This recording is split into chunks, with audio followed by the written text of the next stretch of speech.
হরিদাস তার মা, স্ত্রী ও একমাত্র মেয়েকে নিয়ে সবুজ বেড়া গ্রামে থাকত। হরিদাসের স্ত্রীর নাম ছিল উমা এবং তার ছোট মেয়েটির নাম ছিল রিনি। হরিদাস ছিল একজন কৃষক। সে কৃষিকাজ করেই তার সংসার চালাতো। কি গো রিনির মা, রান্না কি হলো তোমার? জমিতে যেতে হবে তো, দেরি হয়ে যাচ্ছে। তারপর আবার মহাজনের বাড়িতে যেতে হবে বীজ আনতে, একটু তাড়াতাড়ি করো। উমা তখন রান্নাঘরে সবার জন্য রান্না করছিল।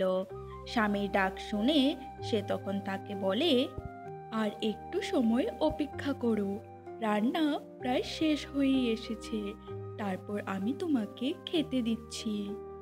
তখনই একটি লোক হরিদাসের বাড়িতে আসে এবং সে হরিদাসকে ডাকতে থাকে। কি রে হরিদাস, বাড়িতে আছিস নাকি? লোকটির ডাক শুনে হরিদাস তখন ঘর থেকে বেরিয়ে আসে। তারপর সে সেই লোকটিকে উদ্দেশ্য করে বলে, কি রে রামু, এত সকালে তুই আমার বাড়িতে, জরুরি কোনো কাজ ছিল নাকি? হরিদাসের কথা শুনে তখন লোকটি তাকে উদ্দেশ্য করে বলে, মহাজনের বাড়িতে বীজ আনতে যাবি না তুই? হ্যাঁ রে, যাব, ভেবেছি বিকেল বেলাতে যাব, জমিতে কিছু কাজ আছে, ওইগুলি শেষ করে তারপর যাব। তা তুই কখন যাবি? কি বলিস, কিন্তু গ্রামের অন্যান্য কৃষকেরা সবাই এখন মহাজনের বাড়ির উদ্দেশ্যে যাচ্ছে, তোকে দেখতে পেলাম না, তাই ডাকতে এসেছি তোকে। কি বলছিস, এক্ষুনি সবাই যাচ্ছে, কিন্তু আমি তো এ ব্যাপারে কিছুই জানি না, তাহলে চল আমরাও যাই। এই কথা বলে তারা দুজন মিলে তখন মহাজনের বাড়ির উদ্দেশ্যে যেতে থাকে। তারপর তারা দুজন মিলে পৌঁছয় মহাজনের বাড়িতে। মহাজনের বাড়িতে পৌঁছবার পর তারা দুজন দেখতে পায় গ্রামের অন্যান্য কৃষকেরাও মহাজনের বাড়ির সামনে তার জন্য অপেক্ষা করছে। আর তখনই মহাজন তার ঘর থেকে বেরিয়ে আসেন। এই মহাজন ছিলেন অনেক খারাপ ও শয়তান প্রকৃতির লোক। তারপর তিনি তার বাড়িতে সব কৃষকদেরকে দেখে তাদের উদ্দেশ্য করে বলেন, তা তোমরা যে সবাই ধানের বীজ নিতে এসেছো, সাথে করে পয়সা করি নিয়ে এসেছো তো? কারণ বিনামূল্যে আমি কাউকে কোনো বীজ দিতে পারবো না। মহাজনের মুখে এই কথা শুনে তখন হরিদাস মহাজনকে উদ্দেশ্য করে বলে, মহাজনের, আমরা তো দুবেলা পেট পুড়ে খেতে পারছি না, টাকা পয়সার অভাবে গত বছর খরার জন্য গ্রামের সব কৃষকের ফসল নষ্ট হয়ে গেছে, গ্রামে এখন অর্থমন্দা চলছে, এ কারণেই আমরা সবাই আপনার কাছে সাহায্য চাইতে এসেছি। এই অবস্থায় আমরা কোথা থেকে টাকা পয়সা পাব? এখন আপনি আমাদের শেষ ভরসা। তা তো বুঝলাম বাছা, কিন্তু আমি তো তোমাদের এমনি এমনি বীজ দিতে পারবো না, তা না হলে আমার কিভাবে চলবে? মহাজনের মুখে এই কথা শুনে তখন সেখানে থাকা এক বৃদ্ধ লোক তাকে বলে, মহাজনের, আমরা সবাই আমাদের জমি আপনার কাছে বন্ধক রাখব, তারপর ফসল হলে সেই ফসল বিক্রি করে আমরা আমাদের জমি আবার আপনার কাছ থেকে নিয়ে যাব। ঠিক আছে, তবে আমি তোমাদেরকে 6 মাসের সময় দেব। এই 6 মাসের মধ্যে তোমরা যদি তোমাদের জমি না নিয়ে যেতে পারো, তাহলে ওই সব জমি আমার হয়ে যাবে, আর কাল সকালে এসে জমির দলিল দিয়ে যে যার ভাগের বীজ নিয়ে যেও। তারপর হরিদাস তার বাড়িতে ফিরে যায়। তাকে দেখে তখন তার স্ত্রী তাকে জিজ্ঞেস করে, কি গো, মহাজন কি বললেন? উনি কি বীজ দিতে রাজি হয়েছেন? হ্যাঁ উমা, রাজি হয়েছেন, কিন্তু একটি শর্তে, আমরা সবাই আমাদের জমি উনার কাছে বন্ধক রাখব। যদি 6 মাসের মধ্যে জমি ছুটাতে না পারি, তাহলে ওই জমি উনি নিয়ে নেবেন। আর এই শর্তেই মহাজনের বীজ দিতে রাজি হয়েছেন, আর বলেছেন কাল সকালে জমির দলিল দিয়ে বীজ নিয়ে আসতে। আচ্ছা, তুমি চিন্তা করো না, ঠাকুরের আশীর্বাদে আগামী 6 মাসের মধ্যেই আমরা আমাদের জমি ফিরিয়ে নিয়ে আসতে পারবো। পরের দিন সকালবেলা গ্রামের সকল কৃষকরাই মহাজনের কাছ থেকে বীজ এনে যে যার জমিতে চাষ করতে শুরু করে দেয়। এভাবেই 2 মাস কেটে যায় এবং সব কিছুই ভালোভাবেই চলছিল।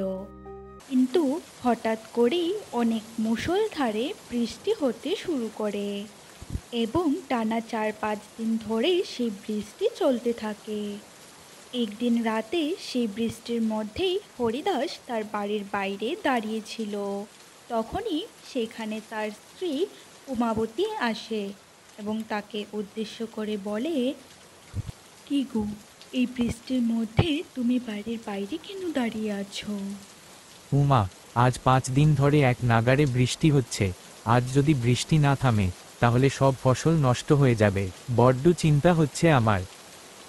তুমি চিন্তা করো না গো, এই বৃষ্টি খুব তাড়াতাড়ি থেমে যাবে। এখন তুমি ঘরে এসো। এই কালু, তোর কি মনে হয় যে পরিমাণে বৃষ্টি হচ্ছে আজ কি তা কমবে? আমার তো মনে হয় না মহাজনের। আকাশের যা ভাব দেখছি তাতে তো মনে হচ্ছে আরও 4 থেকে 5 দিন বৃষ্টি হবে। হ্যাঁ, আমিও তো তাই চাই। তাহলে কৃষকদের সব ফসল নষ্ট হয়ে যাবে, আর কৃষকরা সময় মতো তাদের জমি আমার কাছ থেকে নিয়ে যেতে পারবে না, আর সব জমি আমার হয়ে যাবে। ঠিক 4 দিন পর সেই বৃষ্টি কমে যায় এবং আকাশে আবার ঝলমলে রোদ্দুর দেখা যায়। কিন্তু ততদিনে গ্রামের সব কৃষকদের ফসল পুরোপুরিভাবেই নষ্ট হয়ে যায়। এখন আমি কি করব উমা? সব ফসল নষ্ট হয়ে গেছে, নতুন করে বীজ কেনার সামর্থ্য নেই, জমিটাও বন্ধক দেওয়া। এখন তো মনে হচ্ছে তোমাদের সবাইকে নিয়ে আমায় রাস্তায় বসতে হবে। এছাড়া আমি তো আর কোনো উপায় আমার সামনে দেখতে পারছি না উমা। তুমি কোনো চিন্তা করো না গো, দেখবে ঠিক কোনো না কোনো উপায় বেরিয়ে যাবে। ঠিক সেই সময় এক বৃদ্ধা মহিলা তাদের বাড়িতে আসে। বাড়িতে কি কেউ আছো গো? এই সময় আবার কে এলো বাড়িতে? তুমি দাঁড়াও, আমি বাইরে গিয়ে দেখে আসছি কে এসেছে। তারপর উমা ঘর থেকে বেরিয়ে আসে। আপনি কে বুড়িমা? মা, আমি এক সামান্য ভিক্ষুক। আজ 1 সপ্তাহ ধরে আমার পেটে কিছু পড়েনি। আমাকে কি কিছু খেতে দিবে মা? ভগবান তোমার মঙ্গল করবে। বৃদ্ধা মহিলাটির কথা শুনে উমা তখন মনে মনে ভাবে, ঘরে তো আর কিছুই অবশিষ্ট নেই, আমি উনাকে এখন কি দেব? শুধু আমার ভাগের খাবারটাই পড়ে আছে। হ্যাঁ, আমি বরং ওনাকে আমার ভাগের খাবারটাই দিয়ে দেই। আপনি আসুন বুড়িমা, ঘরের ভেতরে এসে বসুন, আমি আপনার জন্য খাবার নিয়ে আসছি। তারপর উমা তার ভাগের খাবারটি সেই বৃদ্ধা মহিলাকে খাওয়ার জন্য দিয়ে দেয়। ভগবান তোমার মঙ্গল করবে মা। আমি 1 সপ্তাহ ধরে কিছুই খাইনি, কিন্তু তুমি আমায় আজ পেট পুড়ে খাবার খাওয়ালে। এই নাও, এই থলিটা তোমার কাছে রাখো, তোমার কাজে আসবে। কিন্তু এই থলিতে কি আছে বুড়িমা? এখন আমি চলি মা। ভগবান সবসময় তোমার মঙ্গল করবে। এই কথা বলে বৃদ্ধা মহিলাটি সেখান থেকে চলে যায়। তারপর উমা সেই থলি নিয়ে তার ঘরে ফিরে আসে। হরিদাস তার স্ত্রীকে দেখে তখন জিজ্ঞেস করে, কে এসেছিল উমা? এক বৃদ্ধা মহিলা খাবারের খোঁজে এসেছিলেন। খাবার খেয়ে এই থলিটা আমায় দিয়ে গেলেন। কি আছে থলিটিতে? আমি নিজেও জানি না গো, এই থলিটিতে কি আছে। মাটিতে রাখো দেখি কি আছে। মাটিতে ঢালার পর সেই থলে থেকে যা বেরিয়ে আসে তা দেখে তারা দুজনেই অনেক বেশি অবাক হয়ে যায়, কারণ সেই থলির মধ্যে ছিল ধানের সোনার বীজ। তখন হরিদাস বলে, উমা, এগুলি তো সোনার ধানের বীজ। হ্যাঁ গো, আমিও তো তাই দেখছি। আমি তোমায় বলেছিলাম না, ভগবানের উপর ভরসা রাখো। সেই মহিলাটি দেবদূত হয়ে এসে আমাদের সাহায্য করে গেলেন। তারপর হরিদাস সেই সোনার বীজ নিয়ে তার জমিতে আবার নতুন করে চাষ শুরু করে। এমনই একদিন সকালবেলা হরিদাস তার জমিতে কাজ করতে যাচ্ছিল, আর তখনই পথে তার মহাজনের এক লোকের সাথে দেখা হয়।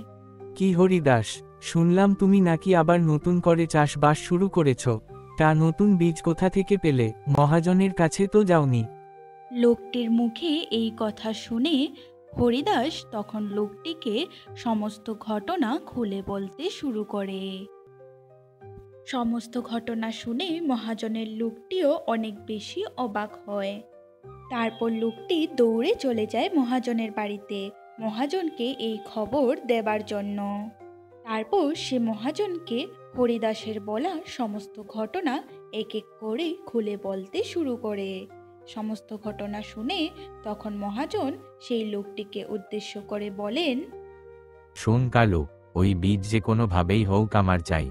সেদিন রাতে লোকটি হরিদাসের বাড়িতে যায় সেই সোনার বীজ চুরি করার জন্য, এবং ভাগ্যক্রমে সে সেই সোনার বীজ পেয়েও যায়। তারপর সে সেই সোনার বীজ মহাজনকে দিয়ে আসে। পরের দিন সকালবেলা মহাজন সেই বীজ তার লোকেদের দিয়ে তার জমিতে রোপণ করতে শুরু করে। এভাবেই ধীরে ধীরে 4 মাস কেটে যায়। 4 মাস পর হরিদাসের জমি ভরে ওঠে সোনার ধানের ফসলে, যা দেখে সে এবং তার স্ত্রী অনেক বেশি খুশি হয়। আর অপরদিকে মহাজনের জমি ভরে ওঠে কাঁটাযুক্ত গাছে, কারণ সেই সোনার বীজ ছিল জাদুকরি বীজ। সেই বীজের জাদু ছিল অদ্ভুত। সেই বীজ যে যেমন মন নিয়ে বপন করবে তাকে ঠিক তেমনই ফল দেবে। হরিদাস ছিল একজন সৎ মানুষ, তাই তার জমি ভরে উঠেছিল সোনার ফসলে। অপরদিকে মহাজন ছিল একজন অসৎ ব্যক্তি, সে চুরি করে সেই বীজ নিয়ে এসেছিল, তাই তার জমি ভরে উঠেছিল অসংখ্য কাঁটাযুক্ত গাছে। হ্যালো দোস্ত, আমি হলাম অ্যাঞ্জেল। এই তো হলো আজকের গল্প। আজকের এই গল্প তোমাদের কেমন লাগলো তার নিচের কমেন্ট বক্সে অবশ্যই জানিয়ে যাবে। তোমাদের এই গল্প ভালো লাগলে একটি লাইক করে দিয়ে যেও, আর তোমাদের বন্ধুদের সাথে শেয়ার করতে ভুলবে না কিন্তু। প্রতিদিন এমন মজার মজার গল্প পেতে আমাদের এই স্টোরি বক্স বাংলা চ্যানেলটিকে সাবস্ক্রাইব করে দিও। আজকের জন্য টাটা।